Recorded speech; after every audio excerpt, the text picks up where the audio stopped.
आदरणीय प्रदेश अध्यक्ष जी की अध्यक्षता में संगठन को मजबूत करने के लिए जो भी कुछ करना पड़ेगा, जो दायित्व मिलेगा उसको पूर्ण रूप से मैं निर्वहन करूंगा। संपूर्ण बिहार में पुनः पूर्ण बहुमत से भाजपा की सरकार बने और आने वाला 2024 लोकसभा में जो 36+ का जो टारगेट है बीजेपी का वो पूर्ण हो। इसके लिए हम लोग पूर्ण रूप से हर एक लोकसभा में, हर एक विधानसभा पे जाकर प्रचार प्रसार कार्य करेंगे।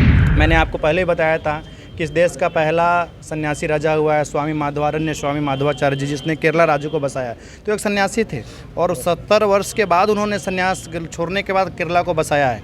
और अभी के समय में आदरणीय योगी आदित्यनाथ जी देख रहे हैं, बहुत सारे संत महात्मा हैं। तो यह नहीं है कि मैं सेवा पहले भी कर रहा था, अभी भी करूँगा, लेकिन अभी दिव्य रूप से सुचारू रूप से और करूँगा। सेवा करने का कर्तव्य जो पहले संन्यास में करता था और राजनीति के माध्यम से और मैं करूँगा, अच्छे तरह से करूँगा। नमस्कार, आप न्यूज़ फाउंडेशन देख रहे हैं। मैं हूं आपके साथ वंदना। 2024 के लोकसभा चुनाव से पहले बीजेपी चुनावी मूड में है और इसी क्रम में तमाम लोगों को अपने कुनबे में शामिल भी कर रहा है ताकि आगे आने वाले समय में बेहतर से बेहतर इसका रिजल्ट आए। इसी क्रम में हमारे साथ बात करने के लिए हैं योगी अखिलेश्वर दास जी हैं और इनसे बात करेंगे कि आज आपने बीजेपी का दामन थामा। राजद, जदयू, तमाम नेता पार्टियां थे, अभी सत्ता में भी हैं, क्यों नहीं उसमें शामिल आप हुए? बीजेपी ही क्यों? आज हम सबके आदरणीय पंडित दीनदयाल जी के पुण्यतिथि, जिसको हम सभी भारतीय जनता पार्टी बलिदान दिवस के रूप में मनाते हैं। आपने प्रश्न किया, आरजेडी, जेडीयू, अनेक पार्टियां हैं।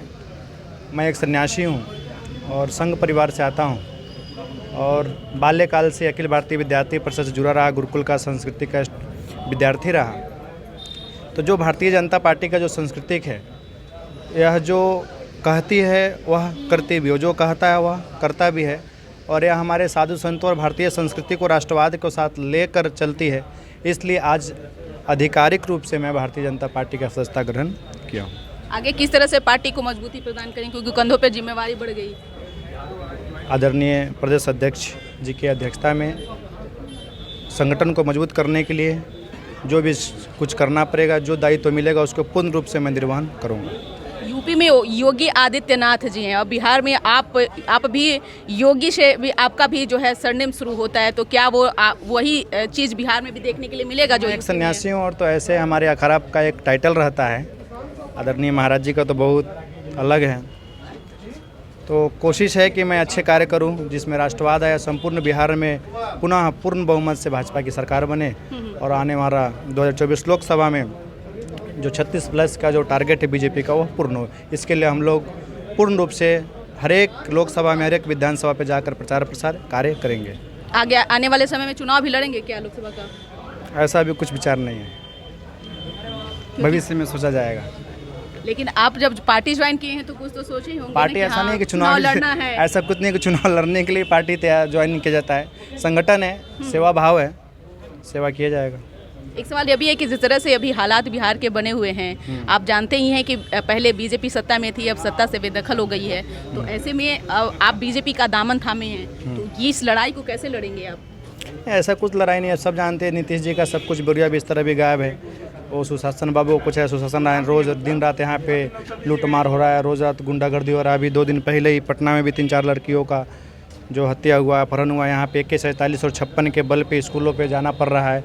तो बिहार बिल्कुल पूर्ण रूप से कुशासन जो सिर्फ कहते नहीं है, तो यह सरकार को आने वाला समय में आप देखिएगा बिल्कुल गर्ग में चले जाएगा और आने वाला समय में भाजपा ही पूर्ण बहुमत से बिहार में सरकार बनाएगी।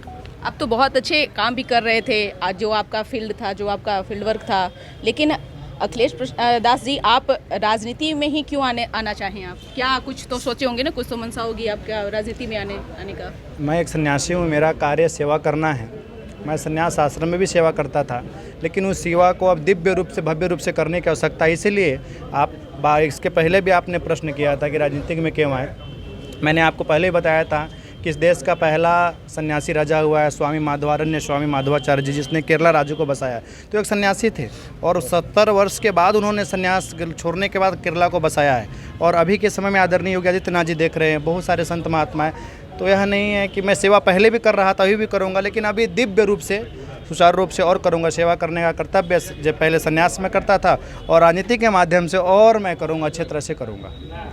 बहुत बहुत शुक्रिया। तो आप सुने थे क्या कुछ कहना था योगी अखिलेश्वर दास जी का। आज बीजेपी का दामन थामे हैं और इन्होंने कहा है कि हमारी कोई मंशा नहीं है आगे आने वाले समय में चुनाव लड़ने का। हालांकि देखिए चुनाव का जो है आगाज हो चुका है, 1 साल शेष बचे हुए हैं। ऐसे में तमाम लोगों का जो आकर्षण केंद्र है वह बिहार बना हुआ है। ऐसे में अब योगी अखिलेश्वर दास जी जो हैं वह बीजेपी का दामन थामे हैं, तो आगे आने वाले समय में कहीं ना कहीं चुनाव भी लड़ेंगे, क्योंकि आश्रम छोड़ करके राजनीति में कदम रखना ये कुछ और ही दर्शाता है। लेकिन क्या सवाल यह है कि जिस तरह से यूपी में योगी आदित्यनाथ जी हैं, तो क्या वैसे बिहार में ये अपना दमखम बना पाएंगे? इस तरह बस इतना ही। बने रहिए न्यूज़ 4 नेशन के साथ। तब तक के हमारे चैनल को सब्सक्राइब नहीं किए तो कर लीजिए। सहयोगी गौतम के साथ न्यूज़ 4 नेशन पटना।